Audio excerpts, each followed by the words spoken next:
All right, everybody, we're going to be talking about scaling back our ads now.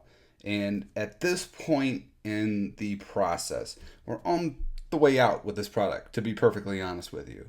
And that's perfectly okay because we're going to have another product right behind this one to scale up and to grow and to mature and to come into a decline as well. The goal of these lead items to bring into your product life cycle is to get people to your store, obviously to make money, but we're always going to be pushing for increasing the average order value. So, whatever I'm selling, ultimately, our store should be full of other items that they can also buy. And that's the beauty of Shopify or whatever platform you are when you have your own e commerce store. And that's one of the main advantages of coming off sites like Teespring, where you only have that one item that you can sell. So, what we're doing now is taking the prior steps into account. So everything that you've done up to this point, if you followed the steps before how we, did everything that we could to really maximize the profit on the way down. We even, do for one special or some kind of value add there to really try to maximize it. But eventually your product is going to be overexposed into the market, especially the way we do it. Right? If you have a very hot item and you were able to scale PPE ads, click to website ads, website conversion ads, and especially video, you're going to have tons and tons of your market going to see this item.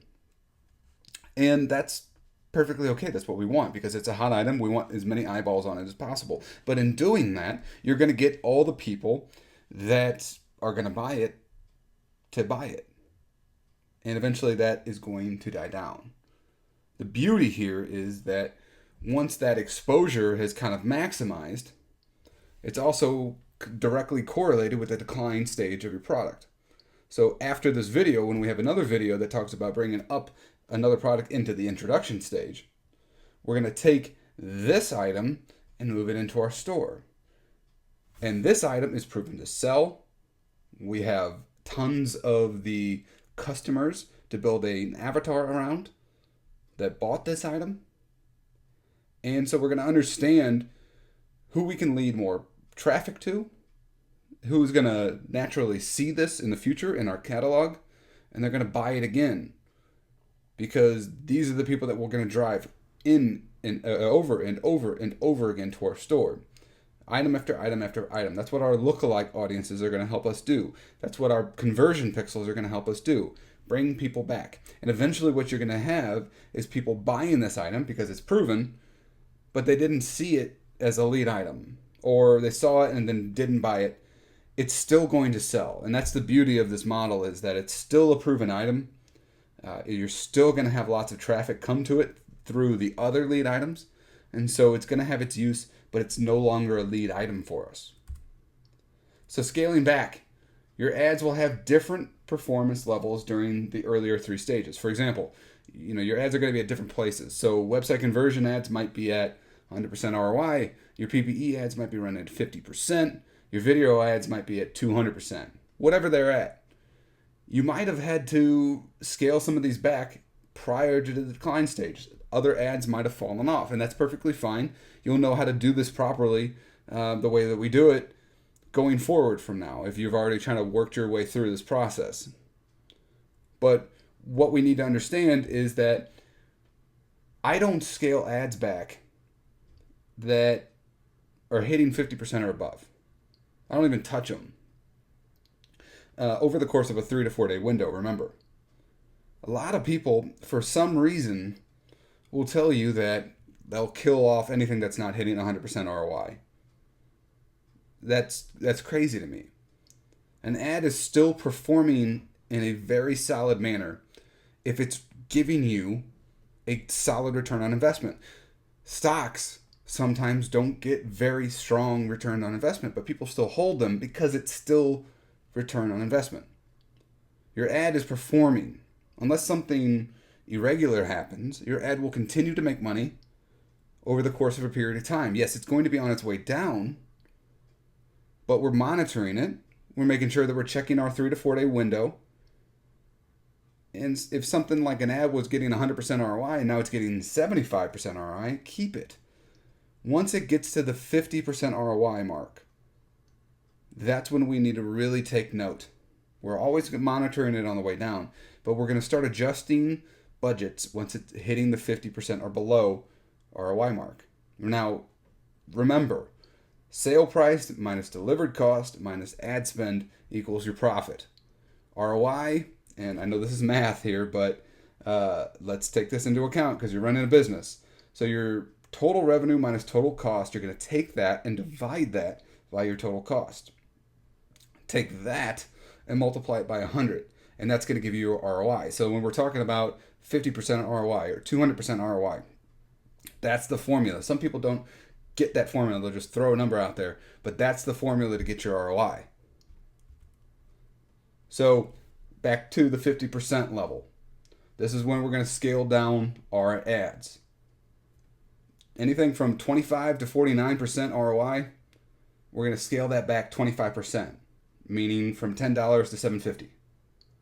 If you're hitting 1% ROI, it really, I mean 0.1% ROI or 0.09% ROI. Anything above, it's still positive, but it's, just barely scraping by. 1% to 24% ROI, let's move that back 50%, meaning $10 to $5. If you are negative over a 3 to 4 day period, you can drop to $1 for your ad. Now, this is a strategy that worked very well in the past. We'll see if it works in the future. That's not going to give you a whole lot of reach, but at the same time, you're not having a whole lot at risk. So you can think about the amount of time you can have this ad run versus your profit. So say you're making $15 a hoodie sale, and you have this ad, now you've reduced it down to $1. You could potentially run it for up to 15 days for it to make a sale and still be, profitable or break even. So it's not a lot of risk. And you knew that the targeting was good. It just has a little bit of people left. It just maybe has a little bit of steam. You get that one sale here and there, and you don't have to really monitor it because you don't have a lot of money on it. Some ads could improve in terms of ROI when scaled back on budget. You have to understand that your budget is going to give you a quality of traffic. That's why, smaller budgets have worked so well in the past and continue to work.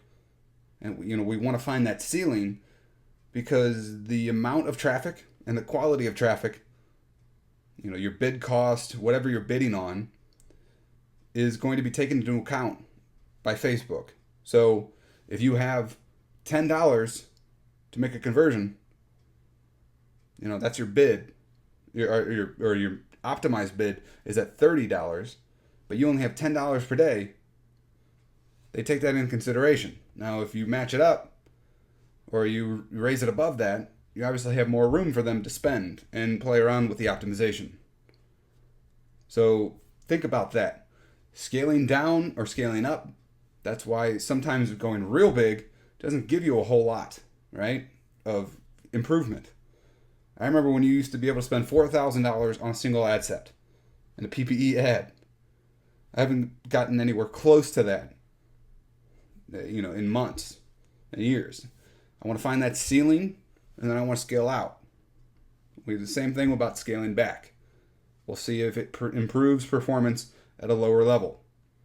Continue to run these in a 3 to 4 day window until it is negative. And again, you shouldn't be spending very much at this point. We've walked ourselves down, right? 50%, 25%. We're having it and getting down, or quartering it and getting down, and now we're not spending that much money anymore. So we're trying to bring as much traffic, as much revenue as we can for the item, and then eventually that item is going to get killed in terms of ads. So kill off each ad as needed and prepare to cycle your next product. So the cool thing about this model, guys, again, is you've now taken your product from introduction, growth, maturity, and now it's on its decline. At the same time, in parallel, once you're in the decline stage, you should be in the introduction stage of another product. Great thing is, in neither one of those stages are you spending that much money. Really, especially in the very end point of your decline versus your introduction.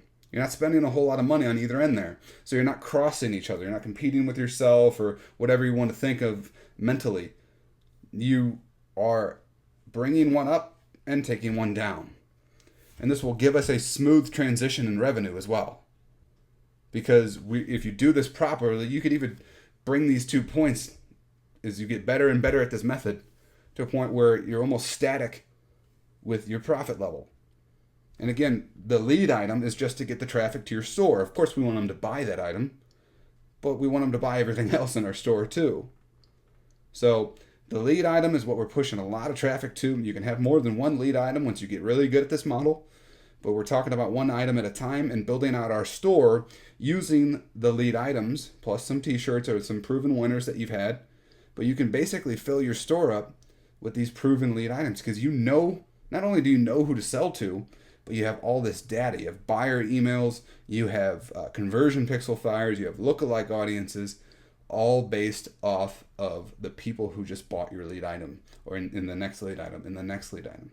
So this is it for this product. We're going to talk about in the next product how you start introducing that and just the mindset around when and how and what to do, and then move this product into the catalog.